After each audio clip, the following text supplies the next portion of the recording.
Good morning all of you. आज हम लोग स्टार्ट करेंगे एक्सरसाइज आई में इरर पार्ट का। आज जो था आपका पीछे वाले सेशन में हम लोग क्वेश्चन नंबर 1 से 6 तक क्लियर कर लिए थे आज।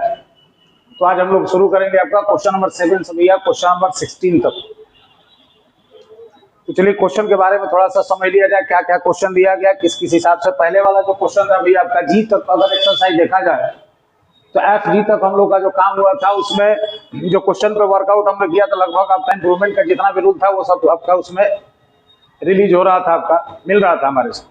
लेकिन अब क्वेश्चन जो आपके पास है जी एच आई जे जो आपके पास होगा नेक्स्ट हमारा सेशन, उसमें लगभग वर्ड जो है आपका प्रीपोजिशन से रिलेटेड किया गया है, वर्ड पावर पे काम हुआ है आपका, एडोमेटिक कुछ फ्रेजेज इसमें इस्तेमाल किया गया है। अब क्या क्या क्वेश्चन है उसको थोड़ा सा देखा जाए। और सबसे पहला चीज हो गया हमारा क्वेश्चन में भैया आपका थोड़ा बहुत आप लोग अपना हिसाब से काम थोड़ा विशेष रूप से किया करें, तब जाके कुछ बेहतर होगा,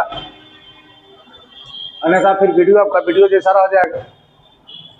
तो चलिए क्वेश्चन स्टार्ट किया जाए। क्वेश्चन नंबर आते हैं आपका 7 नंबर पे। क्या कर रहा है क्वेश्चन? सबसे पहला जो क्वेश्चन दे दिया गया आपके पास, तो क्वेश्चन आ रहा है हमारा कि the data on the divorce case is हो गया ऑन द जज हो गया हमारे पास डेस्क। अब यहाँ पे देखिए सबसे पहला क्वेश्चन अब आपको बता दिया जाए कि क्या क्या रिलेशन है, उसको पहले हम लोग ढंग से एक बार क्लियर कर लिया जाए। अब यहाँ पे देखिए सबसे पहला जो चीज आता है ऑन, आपको दिख रहा है ये हो गया हमारा प्रेपोजिशन। फिर आपके पास एक ऑन यहाँ पे भी आया है, ये भी हो गया हमारा प्रेपोजिशन। तो क्वेश्चन में आपको एक बात बताया गया था कि प्रेपोजिशन का जो रिलेशन होता है भैया वो होता है हमारा नाउन के साथ, और अगर वर्ब के साथ रिलेशन बनाएगा तो बिफोर के साथ होगा। तो क्वेश्चन में आपका प्रेपोजिशन से जो क्वेश्चन दिया गया इसमें 2-3 क्वेश्चन आ गया हमारा। तो अब यहाँ पे क्वेश्चन को थोड़ा सा देख लिया आप कि अगर बात हमारा प्रेपोजिशन का हो जाए तो प्रेपोजिशन वाले केस में क्या हो रहा है आपका कि प्रेपोजिशन के बाद क्या क्या सीक्वेंस होता है हमारे पास, कि प्रेपोजिशन वाला क्वेश्चन में देख लिया जाए। क्लियर है उसमें? चलिए तो क्वेश्चन आ गया हमारा प्रेपोजिशन के बारे में देख लिया आप। तो प्रेपोजिशन का रिलेशन जो बना था जी आपका, तो हमने सबसे पहले आपको बताया कि नाउन के साथ बना ले, या फिर अगर वर्ब से बनाते भैया तो बिफोर से बना ले, और अगर नहीं है जी आपके पास तो क्वेश्चन में बात हुआ था कि प्रोनाउन पे अगर आपको बनाना हो प्रेपोजिशन का रिलेशन तो प्रोनाउन वाले केस में हमने कहा था कि या तो आपके पास हो गया भैया आपका ऑब्जेक्टिव केस, और नहीं तो हो जाएगा आपका पोसेसिव केस। तो प्रेपोजिशन के साथ या तो नाउन का रिलेशन होगा या फिर वर्ब में आपका बिफोर का रिलेशन होगा, और अगर प्रोनाउन के साथ आप बनाते तो उसका ऑब्जेक्टिव केस होगा, और अगर ऑब्जेक्टिव केस नहीं रहा तो पॉसेसिव आपका पॉजेसिव हमारा केस हो जाएगा। यही आपके साथ भैया प्रेपोजिशन का रिलेशन होता है। तो सबसे पहले आपको हम बता दें सी नंबर पे आ जाए तो ऑन के साथ हो गया भैया आपका जज हो गया हमारा, और ये भी आपको पता होना चाहिए कि नाउन के साथ जब एपोस्ट्रोफी एस लगता है तो एपोस्ट्रोफी का भी रिलेशन भैया आपके पास जो होता है वो किसके साथ होता है? नाउन के साथ ही होता है। तो नाउन हो गया, एपोस्ट्रोफी एस हो गया, उसके बाद भी भैया अगला जो वर्ड होगा वो हमारा नाउन के साथ होता है, और एपोस्ट्रोफी एस किसके साथ होता है? तो समबडी के साथ होता है। एपोस्ट्रोफी एस का जो रिलेशन होता है भैया वो बनता है आपका समबडी के साथ। तो अब यहाँ क्वेश्चन आ गया कि हो गया हमारा ऑन प्रेपोजिशन, प्रेपोजिशन के बाद जज हो गया भैया आपका नाउन, और एपोस्ट्रोफी एस के बाद डेस्क हो गया आपके पास नाउन, और एपोस्ट्रोफी एस जो लगा है हमने बताया कि समबडी के साथ लगता है तो जज हो गया आपका समबडी। तो ऑप्शन नंबर आपको सी में कोई समस्या तो दिख नहीं रहा है, पूरा रूल के हिसाब से सही है। तो अब हम लोग क्वेश्चन को स्टार्ट कर ले आप। तो पहला चीज हमने आपको एक बात बता दी यार कि प्रेपोजिशन के बाद जो वर्ड होगा वो हमेशा क्या होगा? या तो नाउन होगा या बिफोर होगा, और अगर प्रोनाउन रखना हो तो प्रोनाउन का जो केस होगा भैया वो ऑब्जेक्टिव केस होगा, नहीं तो पॉसेसिव केस होगा। तो ये हो गया हमारा प्रेपोजिशन का बात। दूसरा चीज हमने आज एक रूल सीखा आपका कि अगर नाउन के साथ एपोस्ट्रोफी एस लगा हुआ हो तो एपोस्ट्रोफी एस के बाद जो अगला जो वर्ड होगा भैया वो भी आपका नाउन होगा, तो एपोस्ट्रोफी के बाद हो गया आपका नाउन। और तीसरा चीज हमने ये भी सीखा आपका कि एपोस्ट्रोफी लगा किसके साथ है भैया आपका? एपोस्ट्रोफी हमेशा लगता है समबडी के साथ। तो समबडी का रिलेशन बनाना हो तो एपोस्ट्रोफी, और समथिंग का रिलेशन बनाना हो तो ऑफ लगता है। तो बात आ गई आपका कि नाउन हो गया एपोस्ट्रोफी एस प्लस नाउन। तो इस पूरे रिलेशन में देखा गया तो एपोस्ट्रोफी एस प्लस नाउन आपका दिया गया है, ऑन आपका प्रेपोजिशन है, प्रेपोजिशन के बाद नाउन दिया गया है, लाइन आपका पूरी तरह से क्लियर है। तो अब हम लोग बात करेंगे थोड़ा सा एक क्वेश्चन और देख लिया जाए। तो एक वर्ड आपके पास अब आता है कि प्रेपोजिशन के पहले जो वर्ड होता है उसी के हिसाब से हम लोग वर्ब लगाते हैं। तो प्रेपोजिशन के पहले दिया गया डाटा, तो डाटा के हिसाब से क्या वर्ब सही है कि नहीं है, अब इसको हमको चेक करना था। तो अब इस क्वेश्चन को थोड़ा सा हम लोग अब यहाँ पे इरेज करेंगे। तो क्वेश्चन अब ये दिया गया था आपके पास कि भैया डाटा जो वर्ड होता है ये अपने आप में होता है प्लूरल, और डाटम जो होता है ये अपने आप में होता है भैया आपका सिंगुलर। तो डाटा जो होता है भैया वो आपका प्लूरल फॉर्म पे होता है, और डाटम जो होता है वो हमारा होता है सिंगुलर फॉर्म पे। तो यहाँ पे भैया बात जब डाटा का हो रहा है तो डाटा जो हो गया वो हो गया आपका प्लूरल। तो प्लूरल के साथ अगर हम लोग काम करेंगे तो वर्ब आपका प्लूरल होना चाहिए, तो ईच के जगह पे होना चाहिए था आपका आर, और इस आधार से क्वेश्चन नंबर 7 का आंसर बनेगा वो ऑप्शन नंबर बनेगा 2, ईच के जगह पे हम लोग कर लेंगे आर। क्वेश्चन आपका 7 क्लियर होता है। क्वेश्चन हम लोग चलेंगे क्वेश्चन नंबर 8 के बारे में। 1 नंबर क्वेश्चन क्या कर रहा है, तो 8 नंबर में दिया गया क्वेश्चन आपका कि there is a beautiful moon out tonight and Nita and I are going for a stroll, would you like to come along with see and I. अब यहाँ तो क्वेश्चन को थोड़ा सा देखा जाए कि there is a beautiful moon हो गया आपका आउट टुनाइट, मतलब आज का जो चांद है आपका वो काफी अट्रैक्टिव हो रहा है आपका, बहुत ही सुंदर है जी हमारा। And Nita and I, Nita and I के बारे में बात हुआ भैया। एंड जो हो गया आपके पास कंजक्शन का काम कर रहा है। कंजक्शन के पहले का जो टेंस है भैया वो दिख रहा है आपको प्रेजेंट में, और प्रेजेंट के साथ रिलेशन बढ़ाते हुए सेंटेंस को जब आगे बढ़ाया तो नीता एंड आई के बारे में बात कर रहा है। तो नीता एंड आई हो गया आपका सब्जेक्ट, सब्जेक्ट आपका प्लूरल हो गया, तो वर्ब हो गया हमारा प्लूरल आर हो गया। आर के बाद एनी आर प्लस बिफोर होता है जो कि दिया गया है, और गो फॉर ए स्ट्रॉल पूरा वर्ड होता है गो फॉर अ स्ट्रॉल। इसका मतलब होता है स्ट्रॉल मतलब पैदल होता है, थोड़ा बहुत घूमना। तो मौज मस्ती करते हुए अगर आप थोड़ा बहुत घूमते फिरते हैं तो वहां पे स्ट्रॉल का इस्तेमाल करते हैं। स्ट्रॉल का हमने हिंदी भी लिख दिया है। तो गो फॉर ए स्ट्रॉल पूरा वर्ड हो गया आपका गो फॉर ए स्ट्रॉल हो गया हमारा। तो Nita and I are going for a stroll, option number B भी आपका पूरा सही है, क्योंकि ये भी प्रेजेंट हो गया, ये भी प्रेजेंट हो गया, सब्जेक्ट के अकॉर्डिंग वर्ब भी हमारा काम कर रहा है। फिर आगे अगर हम लोग बढ़ते तो क्वेश्चन दिया गया would you like to come, would you like to come. तो अब क्वेश्चन दिया गया है कि उस सुंदर चांद जब निकला हुआ था उसमें नीता जो थी और मैं दोनों ही भैया आपका वो क्या कर रहे थे जी आपका उसका आनंद उठा रहे थे, घूम रहे थे। तो अब यहाँ क्वेश्चन दिया गया कि अब आपसे पूछ रहा है कि would you like to come हो गया आपके पास कि क्या आप भी हम लोगों के साथ आना चाहते हैं। तो हम लोगों के साथ आना चाहते हैं मतलब किसके साथ, नीता और आई के साथ। तो यहाँ पे एक बात किया गया देखिए अलॉन्ग विथ हो गया प्रेपोजिशन, और क्वेश्चन नंबर 1 में भी अभी अपने आपको डिस्कशन किया कि प्रीपोजिशन के बाद अगर आपको प्रोनाउन रखना हो तो उसका केस होगा या तो ऑब्जेक्टिव होगा नहीं तो भैया पोसेसिव केस। तो यहाँ पे आपका सी के जगह पे आपको करना पड़ेगा हर, और आई के जगह पे करना पड़ेगा भैया आपका मी, तब जाके लाइन आपका कंप्लीट होगा। और इस आधार पर इसका आंसर बनेगा क्वेश्चन नंबर 8 का सी नंबर, सी के जगह पे हर और आई के जगग पे मी। ऐसा इसलिए हुआ क्योंकि यहाँ पे बात हो रहा था प्रीपोजिशन का। प्रीपोजिशन के बाद हमेशा केस जो होता है वो प्रोनाउन का ऑब्जेक्टिव केस, नहीं तो फिर पॉसेसिव केस। तो यहाँ हमको ऑब्जेक्टिव केस चाहिए था, ऑब्जेक्टिव हमने दे दिया। चलिए क्वेश्चन पर हम लोग चलते हैं। क्वेश्चन नंबर आ जाते हैं अब आपका 9 नंबर क्वेश्चन क्या करा देखिए। अब 9 नंबर जो क्वेश्चन में दिया गया है कि योर हस्बैंड डजंट बिलीव, आपके जो पति हैं भैया वो विश्वास नहीं करते हैं। तो पति भैया विश्वास नहीं करते तो पति की जो संख्या होती है वो होगी 1। तो अगर एक पति है जी आपका तो वहां पे डजंट हो गया आपका सही हमारा सब्जेक्ट सिंगुलर, तो वर्ब आपके पास सिंगुलर, ऑप्शन नंबर 1 में कोई समस्या नहीं है। और आपको ये पता होना चाहिए कि डू हो गया आपका डज, अच्छा है अगर आपके पास हो गया डिड तो इसके बाद का जो वर्ब होता है वो हमेशा होता है V1। तो अब आपका यहाँ पे V1 दिया भी गया है, डोंट हो गया आपके पास डजंट बिलीव दैट काम कर आपका कंजक्शन का। तो यू आर ओल्डर देन हो गया आपका आई। अब देन जो हो गया भैया वो काम कर रहा है कंपैरिजन का, देन जो हो गया वो काम कर आपका कंपैरिजन का।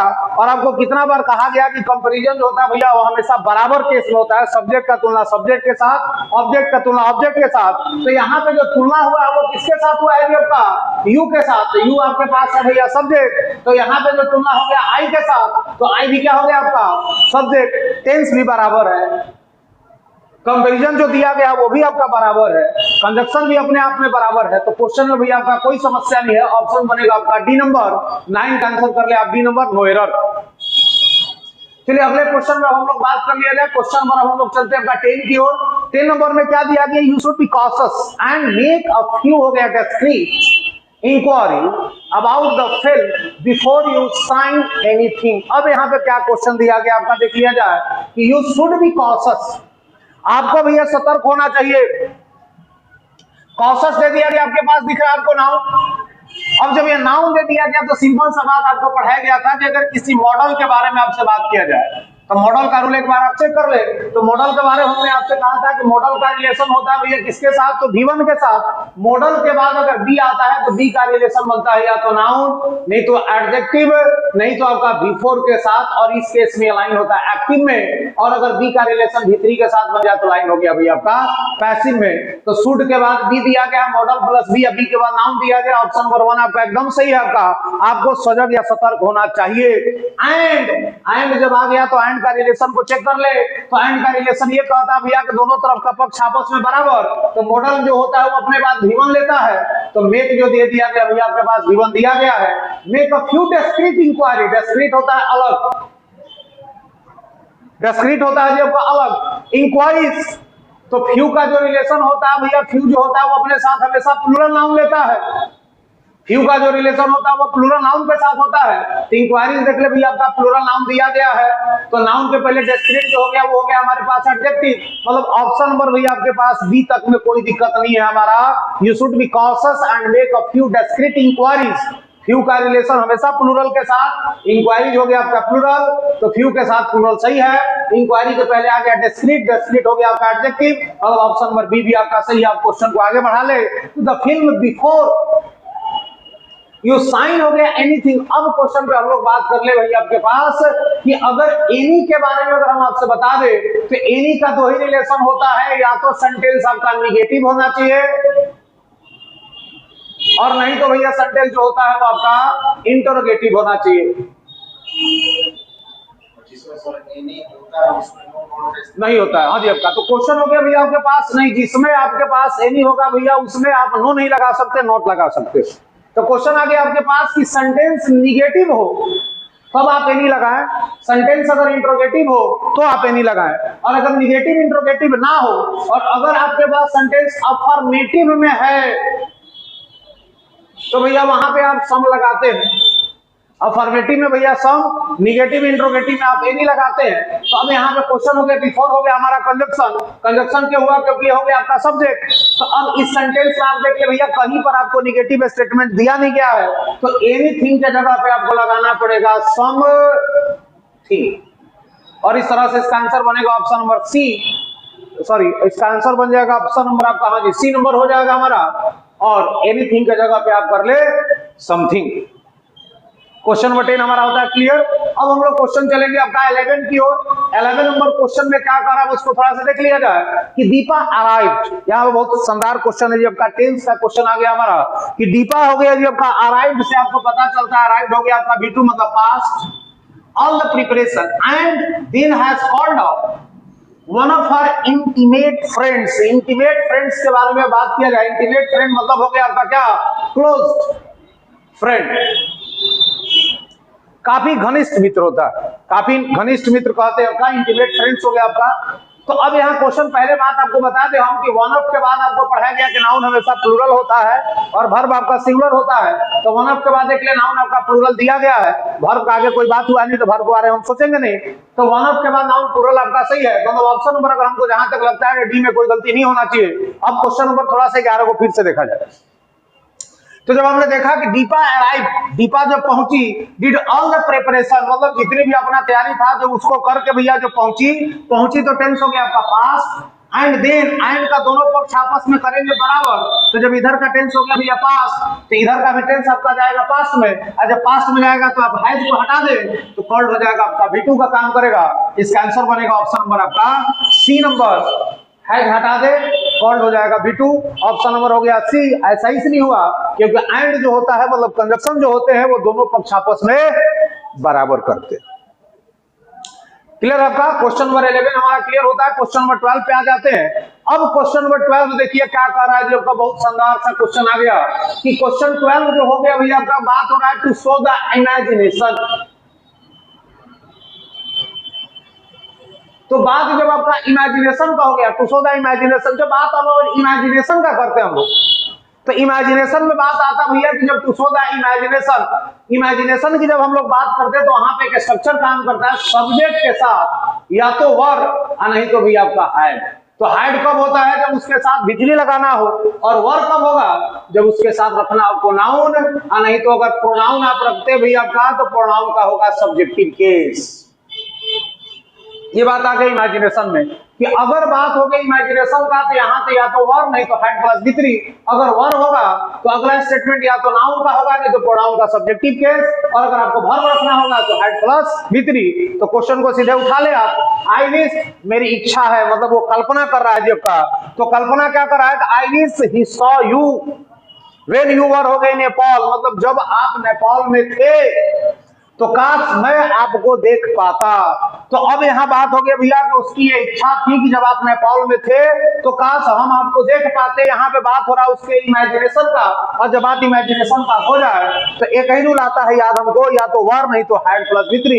तो वर्ब के साथ रिलेशन होगा तो हैड प्लस बी3, नाउन के साथ रिलेशन होगा तो वर। तो यहाँ पे भैया बात जो हो रहा था वो हो रहा है सौ के बारे में, तो सौ के जगह पे हम लोग करना पड़ेगा हैड सीन, और इस आधार पर इसका आंसर बनेगा ऑप्शन नंबर हो गया आपका बी। क्वेश्चन नंबर 12 का आंसर कर लिया बी नंबर। चलिए 12 हो गया हमारा क्लियर। 12 के बाद अब क्वेश्चन पे आ जाते हैं 13 के बारे में बात किया जाए, क्या कर रहा है क्वेश्चन आपका। तो 13 नंबर क्वेश्चन दिया गया है कि Rupa was driven from post to pillar. देखिए ऑटोमेटिक आ गया वर्ड आपका, पोस्ट टू पिलर नहीं होता भैया, पूरा वर्ड होता है from pillar to post. Pillar to हो गया भैया आपका पोस्ट, मतलब होता है जी आपका एड़ी चोटी कर देना, मतलब हर संभव प्रयास करना जी आपका, उस सेंस में वर्ड आता है from pillar to post. Answer हो जाएगा option number 1, post to pillar के जगह पे कर ले भैया आपका from pillar to post. Answer हो जाएगा ऑप्शन नंबर आपका 1। एंड क्वेश्चन चलते हैं हम लोग 14 की ओर। 14 नंबर क्वेश्चन क्या कर रहा है उसको देख लिया जाए। तो 14 नंबर क्वेश्चन में दिया गया आपका critics of government policy. Government policy की भैया जो आपका आलोचना आप कर रहे हैं, तो यहाँ पे एक बात आ गया ऑफ प्रेपोजिशन। प्रेपोजिशन का भैया बात आ गया क्रिटिक्स। क्रिटिक्स के हिसाब से अगर हमको वर्ब लगाना होगा तो देखिए क्रिटिक्स के हिसाब से वर्ब आपका लगा है V1, प्लूरल है, प्लूरल के साथ V1 हो गया हमारा। अब V1 के साथ जब आपने जोड़ ही दिया तब आगे की ओर क्वेश्चन देखा जाए तो गवर्नमेंट ऑफ हो गया आपका critics of government policy. Government policy की जो भी आपने आलोचना की है, आर्ग्यू, इस बात पे भैया जो आप तर्क करते हैं। तो खैर हम लोग हिंदी के बारे में ज्यादा चर्चा ना करें। तो अब यहाँ पे बात आ गया आपका प्रेपोजिशन के पहले हो गया हमारा क्रिटिक्स। क्रिटिक्स के हिसाब से हमको वर्ब रखना है, तो क्रिटिक्स के हिसाब से भैया क्रिटिक्स हो गया प्लूरल, प्लूरल के हिसाब से वर्ब हो गया आपका प्लूरल, V1 दे दिया गया है।